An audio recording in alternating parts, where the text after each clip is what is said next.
Hey, John, thanks for joining us today. I know you're coming all the way over from Becoming the Better You, the general manager, and thank you for all your help over there. But we started this from Felon to Fabulous. Mm-hmm. Do you believe people can have a second chance? Oh, absolutely. I know that to be true for a fact. I've had to have at least one. Sometimes you don't have to go to prison to be in prison, though. Right. Well, that's it. Many people, there's a term that we sometimes use, the prison in your mind and being trapped in your own prison. In fact, I'm really glad that you invited me to be part of what you're doing here. Many of the things that I like to talk about are oftentimes that prison in the mind, and to make the parallels to the physical prison that we can see people in is, oftentimes a person who sits at home and has never been up against the justice system can't quite put all these things together if we don't make those parallels for them. And it's a great way for us to really express and see,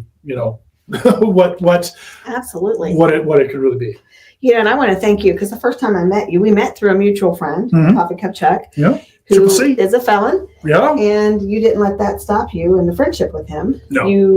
I don't know if you knew that about me or not, but you didn't let it stop the friendship between the two of us.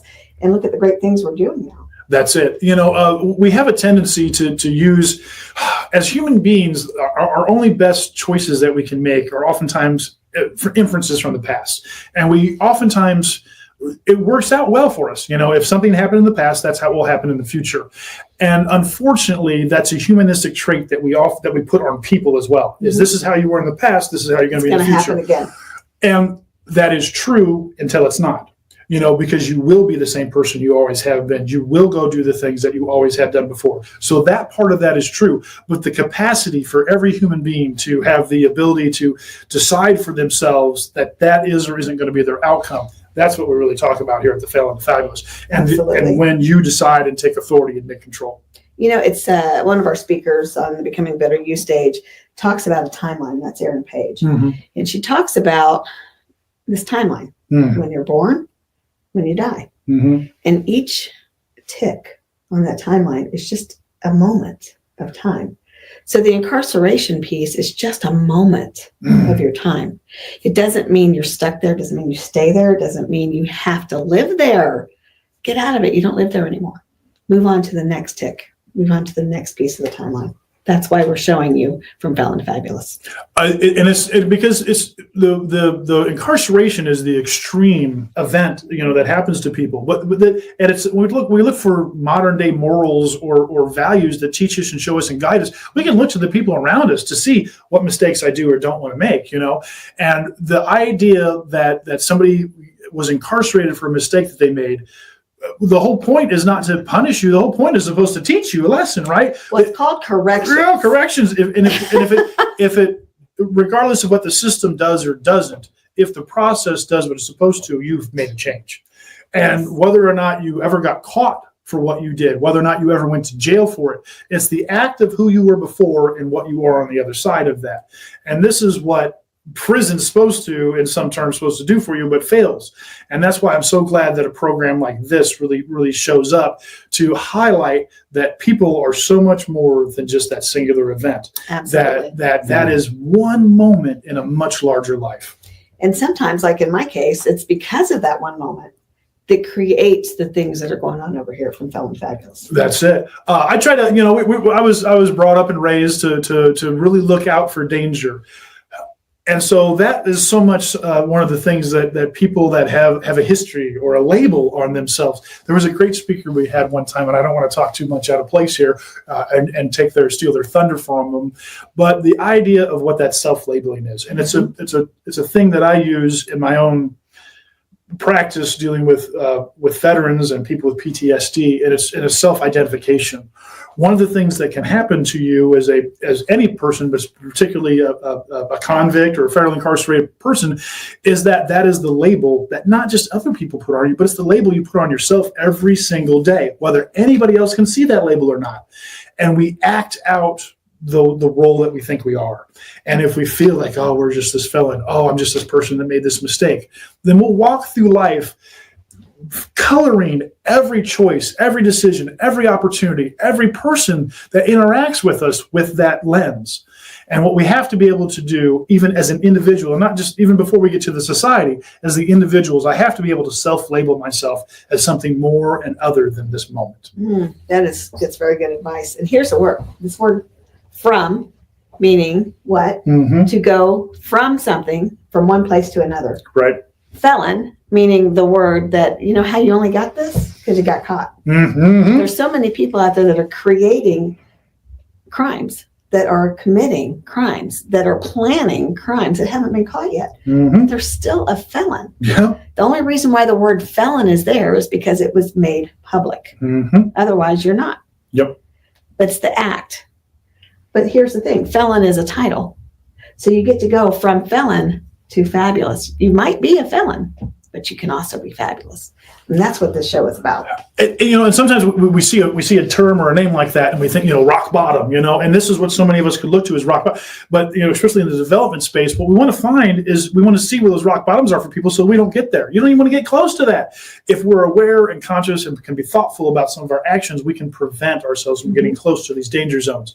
And that's why a great show like this gives us the opportunity to not just see the warning, but also to see the truth of what change can be. If I do make a mistake, because we're all going to make mistakes, and some of them are felon quality. You just didn't get caught, and some of them are not at all. Some of us punish ourselves for the smallest infraction and don't let ourselves move on from it. Others of us are doing things that we just haven't got caught for. And there's a lot of felons that have not been incarcerated. Yep. And so a program like From Felon to Fabulous isn't just about those that have been caught. It's about each and every one of us and the acts that we're taking, and how, even if I was this person, because if I'm acting felonious but haven't been caught, I'm acting in a behavior I probably don't want to be acting in. Still need some change. Yes, and so you're looking for some change. And so a program that can help us see that change can come to us without hitting rock bottom. I don't have to get caught to decide that I want to be a different person. I don't have to lose it all to decide I want to be a different person. I don't have to have everybody abandon me in my life or find some other amazingly dramatic event for me to decide to make a change. That's right. And that change can come for anybody. You don't have to be a felon. If you are an addict, if you are a parent that is depressed, anything that you might need to seek help on, reach out to us, because we do have resources for you. We have people that can talk with you through it. If you are a felon that's just returned to society, please reach out to us, because we do have some mentorship programs just for you. Everybody needs help. And when you are down, you need even more help than anybody else. And the courage to ask for help isn't a handout, it's a hand up. Absolutely. The truth is that the reason you're failing is because if you're failing, or if you're not getting what you want, or you want to become more or better, is because you're not accessing it. You have to reach out. You have to connect to those resources that will make a difference in your life. If you don't have what you need to go get it. And so reaching out to From Felon to Fabulous is a great way to get yourself started, especially if you've just come out of incarceration. And we talked a little bit about those people that were incarcerated. I also really I don't just enjoy, I really appreciate the idea that on this show, we talk about the other individuals, the family members, judges, people who are police officers, correctional officers. Because we think sometimes about a felon, we sometimes think about just that felon, and not to detract from the felon alone, but there are so many people that are part of this process that deal with this. If you work in a place where you're dealing with people that need to make changes, some of them you can see are not making changes and live in the consequences of it. That does some stuff to you psychologically that you have to deal with in a different way. If you are the child or the spouse of somebody who's incarcerated, you have a whole other and additional set of issues to deal with. There are so many more people affected by one individual going to jail as a felon than we recognize. And again, I'm reminded of a story, and I don't want to detract from it too much. But if you listen to Coffee Cup Chuck's origin story, when he really became Coffee Cup Chuck, really started to make that change. It was this very thing that he recognized. Him being in jail had impact on all the people around him.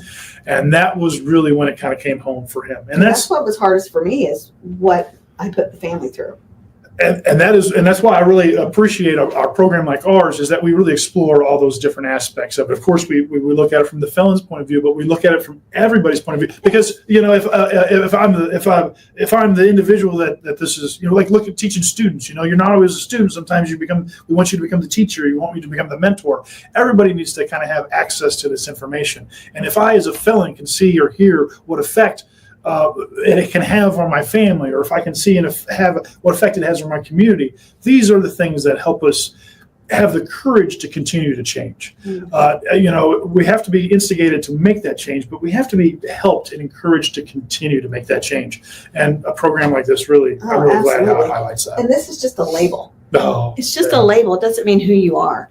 And just like, I didn't know this, but when my mother was just getting started, she was a seamstress, and she made all of the fancy dresses for this big department store. They were all identical, but they each had a different label. They each had a different brand. Yeah. Same dress. Same maker. Yep. Just saying. Yeah. Your title and your label is what you put on it. I love that you say that. I love that you put it that way. The self-identification that we talk about in family, just right there in the title, is from Felon to Fabulous. Is a deterministic life. Is that instead of happenstantial life, where things just happen to you, deterministic life is where I decide and determine something's going to happen. In some different worlds, different terms, we might refer to this as manifesting. How we're an energy to matter converter is what we really are as human beings. The energy of our thoughts and our ideas, and we convert them into reality by interacting with people, or building, or creating, or doing. And that is really where I see what we highlight so much about the humanistic side. Absolutely. Well, thank you for coming. Yeah. I know you guys are doing great things over there at BTBY. Hey, man, we're all becoming the better you, and I'm so glad that we can be part of what the From Felon to Fabulous is, and helping everyone become the better you. Love it. From felontofabulous.com, guys. See you there. Later.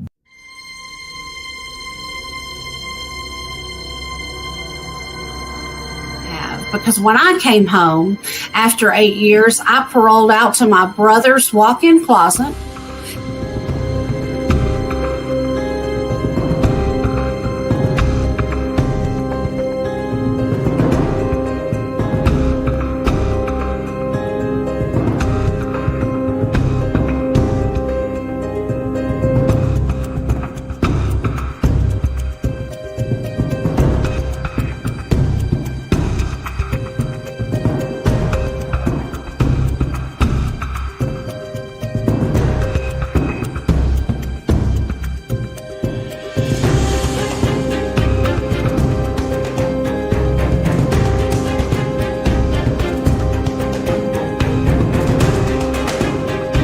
I still got 3 years of parole left.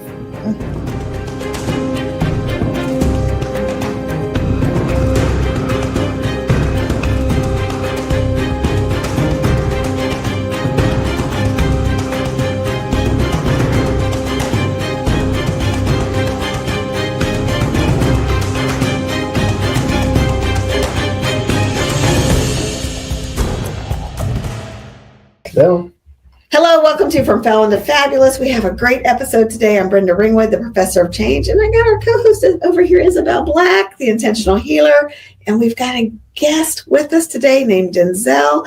He's going to tell you a story about what he's been up to, what's happened to him in the past, but how he's moving forward from it. Welcome. Thank you for having me. I'm happy to be here. I appreciate you guys for all the hospitality and just making me feel welcome and giving me a platform to express myself and what I'm trying to do in my community. So I appreciate it. Awesome.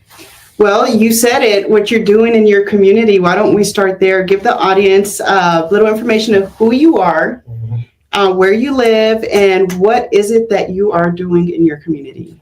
Well, my name is Denzel. I live in Manhattan, Kansas. I've been living there for the majority of my life. My family is originally from Central Texas, but I've been in Manhattan, Kansas most of my life, so it's pretty much considered home. I have 3 children. I'm 32. The only family that I have here in Kansas is my children. I have nephews and nieces and my mom and my brother. Growing up, I didn't have a bad home setting. I think more so, I was rebellious. I was pretty smart when I was growing up, so I felt like I knew everything. So it kind of made me just, it made me kind of lash out. You know, somebody tell me something, if I felt like I knew better, that's what I'm going to do. It got me in a lot of trouble growing up. I used to get into a lot of fights and altercations, and I was in a para-educational class, so I had a para that was with me when I went to class and stuff because my behavior was bad. You know, sometimes I'd be the class clown, some days I don't want to work. You know, it just depends on, you know, I think we've all been through that. Yeah, maybe not on this scale, but yeah. But and then it led me to get in trouble outside of school and stuff like that. Like, I was good at home. You know, I had a good home. My mom was good. You know, we ate good. We didn't too much want for nothing. But outside of home, I like to be with my friends, you know, and whatever they was doing, that's what I was doing. Running with the crowd, Yeah, doing what the crowd wanted you to do. Yes, ma'am. We did a little bit of everything, you know, and most of us, it led us to juvenile situations, you know, homes and incarceration and detention centers and legal battles and things like that. And So how old were you when you first went to juvenile detention for the first time? I was 14. Okay. For sanctions, I did like a couple weekends for altercation at school. Me and another kid. You know, at that time, it was like, you know, that's kind of petty because me and this kid, you know, we had our altercation. You know, it was kind of, you know, we're kids, so, you know, going to jail was kind of, you know, but Felt extreme maybe at the time? Yeah, definitely. But I mean, I think it kind of, I don't know, I guess it kind of sets the stage for, you know, everything else. I feel like you were getting an insight to where you were heading if you kept with that behavior. Most definitely. But, you know, unfortunately, it didn't, you know, deter me. I mean, I don't regret nothing that I've been through in life. Redemption comes, you know, in the morning. So that's how I always look at everything. And fortunately, I've been blessed with a lot of situations that, you know, I could have either lost my life or, you know, still be incarcerated now. So it was a blessing to be able to see through those things. But, you know, it went from just fighting and doing things like that to, you know, stealing cars and, you know, opening people's cars that were unlocked, just, you know, things like that. And we didn't have really no reason for it. You know, we didn't, you know, come from like broken homes or anything like that. And there's a big stigma out there that, you know, and it comes more often from the broken homes, but we say it all the time, becoming a felon, it doesn't discriminate against anybody or anything. Not at all. So don't ever feel too safe, you know, but I'm sorry, go ahead. Yeah, I think the main thing was growing up in Manhattan, if you're, it's really not much to do. You know what I mean? For kids, it's really, we had boys and girls club and stuff like that, but it wasn't really, I guess it wasn't appeasing enough for us. I mean, we did those things too, but in the meantime, we had, you know, other things going on. And like I said, after high school, during high school, I just took a turn. I got put on house arrest and community corrections and going to jail all the time. And at the time, it was kind of like what I was known for, so I didn't really That was your life. Yeah. That was your identity. Yeah, so it didn't really feel like a bad thing. You know what I mean? Like, it did, but at the same time, because my mom worked hard, you know, and I'm just doing whatever. So it kind of felt, I don't know, at the time, I think when you're immature, you're not really seeing the bigger scale of life and how it affects others, you know, health-wise, mentally, emotionally, spiritually, physically. You don't look at it from all those realms. You just be like, I'm doing what I'm doing. I'm living in the moment. What happens now is, that's why a lot of people get put in situations where, you know, 10 seconds can get them a life sentence. They could be, you know, dead or in prison for the rest of their life because It's a choice, and a choice happens like that. without even, sometimes it doesn't even require thought. Sometimes it just happens and then you're like, oh my goodness, so it's Right. Or even all the guilty by association cases. oh yeah, definitely. A lot of people scratching their heads and saying, why did this happen to me? I didn't even do it, but there is guilty by association. So that's why we talk a lot about, your circle of influence. Who are your 6 people around you? What kind of environments are you placing yourself in? Yeah. So tell us about how did you get to that point where you had the mind shift? You talk about the immaturity. Well, where for you did that maturity moment come that allowed you to start thinking differently and then show up differently, right? Which is where a lot of people have the issue from being the felon to becoming the fabulous part. So how old were you? And tell us what was happening around the time when you had that shift of mindset. I was probably about 24, 25 during my last prison stint. I did 3 years for violent offender registration and criminal possession of a firearm. And I think out of all the times, it was my second or third time being in prison. But I think the thing that made it so different for me last time was the environment. Everything was different. There's a big difference from doing prison when you're in a medium facility and when you're transferred to a max facility. So tell them a little bit about that, because we haven't really touched on that on the show yet. And, when we were talking on Friday, when we met up, you shared with me a little bit of, you said El Dorado, yeah. in Kansas when you were in that prison. And share with the audience what exactly happened and how it because that happened, it accelerated you, as Brian and I were talking about earlier, accelerated you into that growth, into that shift of mindset. I think it was everything it was, there's prison and then there's max prison, you know what I mean? Whereas it's just, if you're in there, we call it the jungle, you know what I mean? Like anything can happen at any time. COs aren't safe, inmates aren't safe.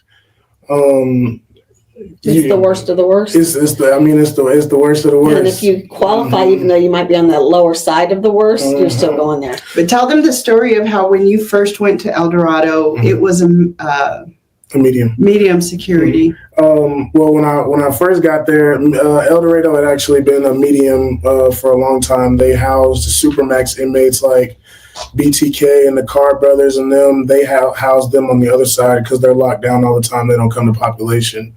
But I believe so BTK was there? Yes. I believe in 2016, about 2016, there was a shift.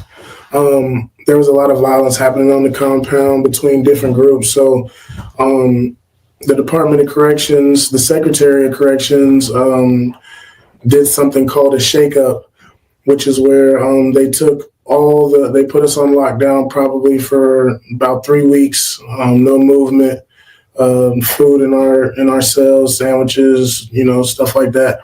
And they pretty much mass moved.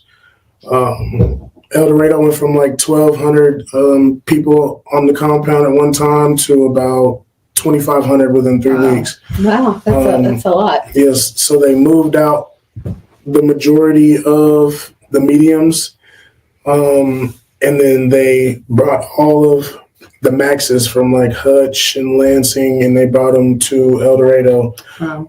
People that were in the hole,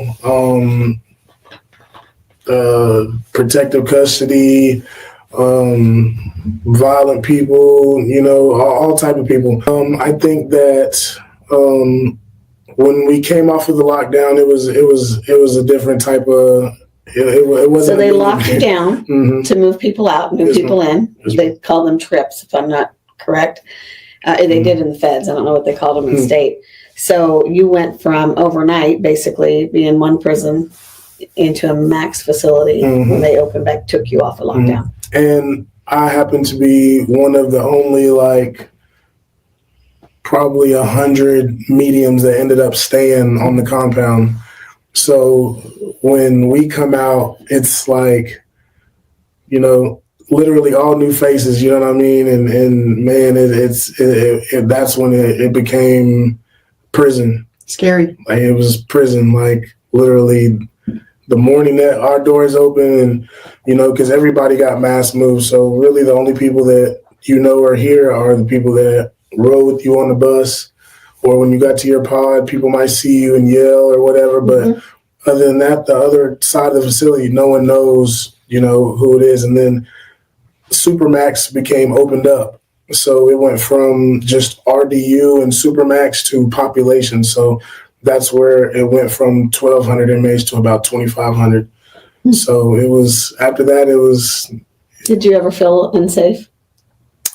I mean, I think that in a max facility like that, I don't think that it's really like a sense of unsafe.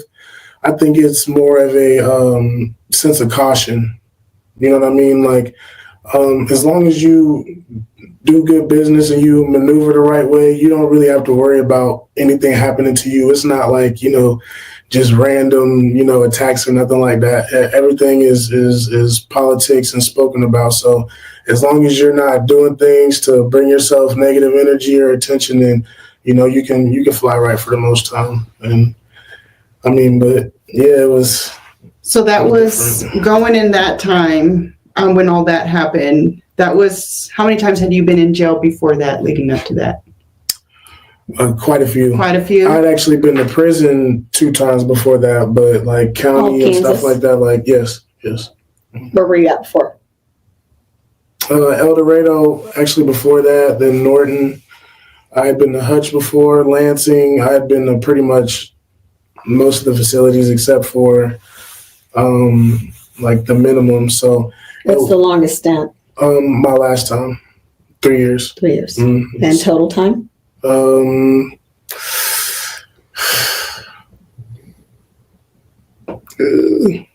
You never calculated that? Yeah, I have a couple times. I forget about it. Probably like 7 or 8 years. Mm-hmm. What was the final, I'm not doing this anymore? We had a riot in 2016, and it was covered on the news on CNN. It was crazy. The fires, the COs, like literally the COs ran off the compound. They left and locked themselves in admissions. So it's literally That's thousands crazy. of inmates just. They didn't come in with the gases or in there all suited up? I mean, they tried, but I mean, It's 2,500 people. I'm not going to say 2,500 people because there's a lot of us who are like, no, we're good. Because once they do finally get us locked down, there's going to be some trouble. So, Right. there's a handful of us who, aren't partaking, but still, when they're on the outside looking in, everyone at this point that's moving around is a risk. Yes. So, all right. It was crazy. So let's fast forward. Yes, ma'am. What was it like when you first got out?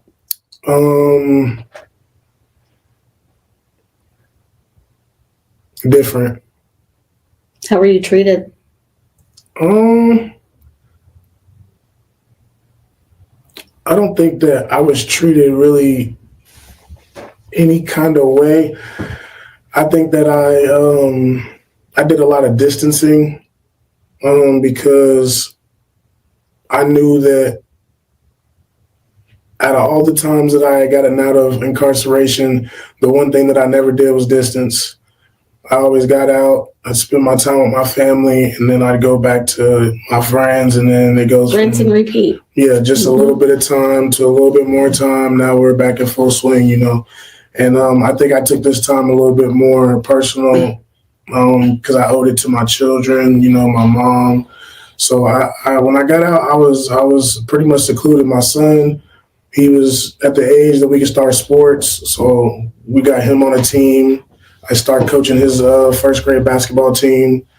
I was working out in the gym all the time, just pretty much keeping my spirit good, keeping away from situations that could land me in situations. When you realized I need to change, Mhm. when you said, I've had enough, I've been through the riot, I'm out, I can do this, Mhm. where did you go next? What was the next step? I got out and I started working. I was doing landscaping for a while. Was it hard to find a job? No, actually, I had a mentor through the prison reentry, Mhm. and he just so happened to live in my area, Chad Wormstadt, and he had his own landscaping company. So he gave me an opportunity. He gave me a job. He let me work. He paid me cash at the end of every day.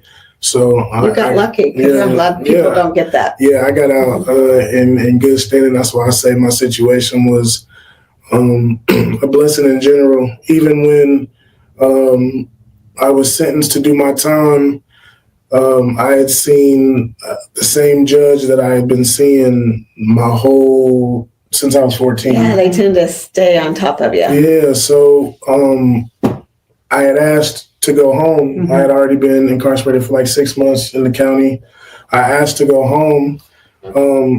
He said, I want to send you home, but you have so much potential that I think you need this time. Okay. And he was like, you're definitely not the same kid that you was when you started, when I met you.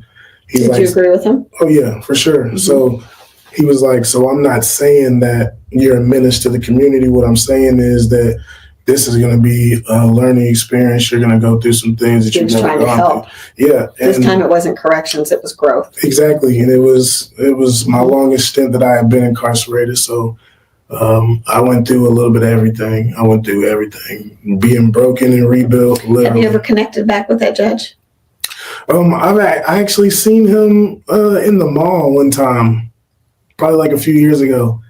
And I walked up on him and he instantly knew who I was. He shook my hand and I was like, nah, you got to give me a hug. He gave me a hug. He's like, man, you look good. See my son. And he was like, man, I'm proud. So Good. You know, and I think it's important to highlight that you weren't bitter. mm-mm. You know, a lot of people, when the judge sentenced them, they take it very personal, you know, and a lot of times, a lot of that has to do with accountability. But even people who take accountability, sometimes they're like, the judge, They take Not my accountability, friend. but they're still blaming. they're still blaming, they're still It's not my bitter. fault. And you It's use their the word fault. grateful, a Yes. blessing, you know, and you weren't bitter. You wanted to honor him, that he spoke into You gave you. him a hug. You know how many people would have flipped him off? Right. That All just the says a lot names. about you and Yes. what I know you've shared with me about now you have a servant's heart. You know you went through everything you went through so that you can give back and help people learn from your story. Mhm. So I just want to commend you on that and say keep doing the good work. Thank You know, but now give us some insight on what are these goals? What are these dreams now that you have and are making come to fruition because you've gone with what you've gone through? Right now, I'm trying to just be a better person in my community.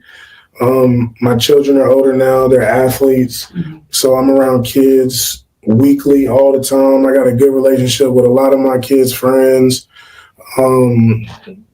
They call me Coach D. You know, I've been coaching him off and on basketball and a lot of other sports for some years now. So that's really my focus, is building them up and helping other kids in the community, because I know it's a lot of kids that feel unheard. They might not feel like their parents can relate to them.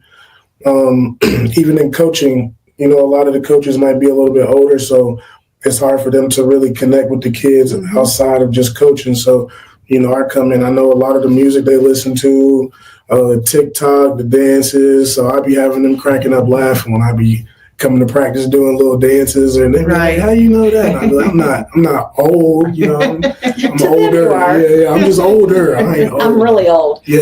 You do know we go into schools, right? You're aged. You're not old, you're aged. We go into schools hoping that our stories can help them in some way, give them hope, because a lot of youth, in that, just including yourself, you didn't really have the environment to do better. Right. And so you didn't think what you were doing was bad. It was normal. So sometimes they need to hear from folks like you, Right. the old you, Right. to be able to say that's not the way, Right. that there is another option. And that's what my thing is. I got a lot of kids that live in my community that go through things at home, or I can already kind of see the pattern because I went through it. I can see it early, and I always try to speak life into them. You know what I mean? What's up? Why don't you play no sports? Even the kids that don't even like sports, I'm like, man, you can play something. You're not 5'8", at 11 years old for nothing. You can do something. So, But at the same time, you don't have to be tall to enjoy sports. no, I'm speaking from experience here. No. And as someone who was always tall growing up, they assume you want to play or you're good at it. What y'all don't realize is they are sitting on stools and I'm standing, believe it or not. But even if they're tall and they don't end up liking sports later on in life, for kids that are tall, that's fun for them. Like even basketball, like I've seen some kids that really aren't the biggest fans of basketball, but once they learn that there's a position for everybody, as long as you're willing to learn and play, it really makes them really go hard. I like to motivate them. I don't care if they can't dribble a lick. Every time they do even the sligest move, I'm gonna make it sound like they did the best move. So yeah, that's what I like to do. So what are you doing now for work? Right now, I am doing a landscaping business and delivery business. Your own business? Yes. Well, actually, with my cousin, he's actually But you're put me in self-employed. position. Yes. Mhm. And I recently was. Thank you. I was recently driving box trucks and stuff, but I'm trying to transition into clothing, music, entertainment. Things like that. Do you sing? I do a little something. He does. He makes music. Check him out. Follow him on social Can media. we get you to sing? No. See, the way that my throat is set up today. I got a mic. I got a speaker. I can put Okay. on your music. Here's what you're gonna have to get used to. See, I caught When me when we know you have a gift like that, when you're around us at BTBY, we're always gonna put you on the spot. See, yeah, okay. See, look, I y'all know you got some music We on your want people phone. to You know see how what? great you are. You know what I'll do next time? I'll have something for y'all. Okay. I'll have something for y'all. I have something special for y'all. Okay. Yes. You guys heard that. I got you. We're I gonna got get you. him back. He's gonna have something special for you I got guys. you.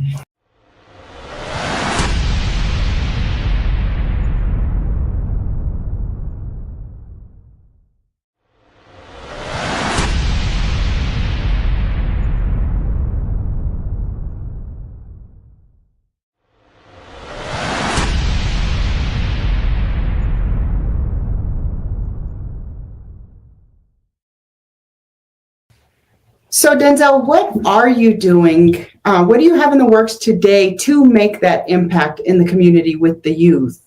Well, recently I've been trying to give back by just doing community events. I actually tried to put together a backpack giveaway before the beginning of last school year, filled with supplies, rulers, paper. I was trying to give away a few hundred of them. That could get expensive. Yeah, that's where I get into a officer at RCPD at Riley County. I had ran into him and we had spoke. He knew me from past occurrences when I was younger, and he was kind of saluting me on my growth and my children and stuff like that, because actually one of his children plays on the same sports team as mine. So. And we got into the whole fundraiser thing and the way that I was trying to do the giveaway. And he was like, man, that sounds like something that, I could probably, because, They could get behind. yeah, because, I am known in the community for the wrong things, but I'm trying to change the narrative to be better. Well, that's why I go by the professor of change. Yes. Because if you want change, then you can make it happen. Manifestation, you just got to speak right. it and believe it. Just, And change can also go both ways. yes. You can go backwards. Or You go can change for forward, the sure. worst. You can go forward. So Yes. it's a choice. For sure. And he was supposed to help me. I'll just say he didn't reach back out to me. He told me that there was some blowback with this being brought to the table from, some individuals who weren't okay with it or whatever. And It disappointed me because I was like, I've been, out of incarceration for 7 years now. I don't, indulge or dwell. So I felt like it was kind of disrespectful, but it made me want to do it anyways. I said, okay, cool. I guess you guys think that I won't get it done without you, So it just motivated me to do it even more. So how many backpacks did you end up giving away? we didn't make it because the time frame that they had reinitiated the contact, basically like it's not happening. It was only like a few weeks until school. Okay. So it was really a thing that I had to. So what do you need to make that happen? 'Cause you're talking to folks. What do you need to make that happen? How can they help you? Donations of anything that could be school supplies, from color pencils, paper, folders, binders, staples, paper clips. Where can they contact you for if they want to donate any supplies or any money? Where could they contact you? Do you have something created for this program? I don't at this moment, but you can reach out to me on Facebook. My name is Denzel Ray. I should be listed under a digital creator. I should be the only Denzel Ray. We can put your link also, tag you. You can also reach out to us and we'll get it to them. Okay, for sure. And I'm trying to accepting all donations to get that done. I know a few players that play for K-State women's and men's basketball and football. So I'm trying to get a summer fun thing going. The kids have probably roughly a little bit under 2 months till school's over. So I want to, end of the day, and I know that a lot of kids leave town. They're not from here, so their last time seeing their friends usually is that half day, and some kids leave as soon as it's over. So I wanted to have a day with bouncy houses, water balloons, water Is there a guns. particular age group you target? All school ages, first through high school. That's what I want to have something for them, and trying to put together autograph signing. I'm trying to put together face painting, water, bouncy house, just everything that they can enjoy for a few hours with their friends before they go off on their separate journeys for the summer. I have to say, as someone who lived in Manhattan, Kansas, and the surrounding area for over 20 years, you're right. They don't provide a lot of stuff for families. They cater to the students at K-State, and they cater to the military, to Fort Riley. So they don't really focus on the families that live there and giving these kids something to keep them busy and off the streets. Yes. So that's a beautiful idea. I know we talked Activate Your Power Now, Becoming the Better You. We all would like to help support you in this journey you're going in with helping the youth and really making a difference in the community. Yes. So that's awesome. Yeah. Definitely appreciate it. And with that, we'd like to also give you this book, which is a combined on how you can, other people's stories on becoming the better you. Thank you. Oh, this is your book. It's our book. That's right. Oh, Izzy's in that book. I'm in that book. A lot of our BTBYers are in that book. Oh, yeah, that's cool. Okay, I appreciate it. Thank you. You bet. Thank you, guys. I appreciate it. One last thing before we go. I'd like to say shout out to Joe Hall and Slim Club, basketball club now. That's the team that my son plays for in Manhattan, Kansas, a premier AAU team. We have 1st through 12th grade. We have so many athletes from all over the state that have come to play for us, and it's a beautiful thing. Joe Hall has created something that hasn't been done in the area, so always showing appreciation to him for what he's done for the community and for other kids and my son as well, and our family. So awesome. Thank you. Yeah, and I know Joe Hall, so congratulations on that. It sounds like a great program. Oh, definitely is. Awesome. Definitely is. Well, thank you, Denzel. Thank you guys for Appreciate having me. you coming and sharing your story. Thank you guys. It looks like you've got some pretty good stuff coming up. Thank you. I do. Thank you. Stay tuned for more episodes. We have lots of stuff in the works. Going over to FromFelonToFabulous.com to check us out, E360 TV, our Facebook, our YouTubes. See what's going on. If you want to be on the show, reach out. What's the excuse you've been telling yourself? And what if today you stopped believing it? What would your life look like if no excuses became your new standard? Are you ready to become the version of yourself that doesn't need an excuse to succeed? What's holding you back? And is it real or just an excuse in disguise? Who could you become if you stopped making excuses and started making moves? What would happen if you made room for growth instead of giving power to your excuses? Is your excuse bigger than your purpose? Think again. How long will you let your excuses write your story? What if your breakthrough is on the other side of your best excuse? What are you willing to let go to make space for your greatness? No excuses. ComeChangeYourLife.com. BTBY.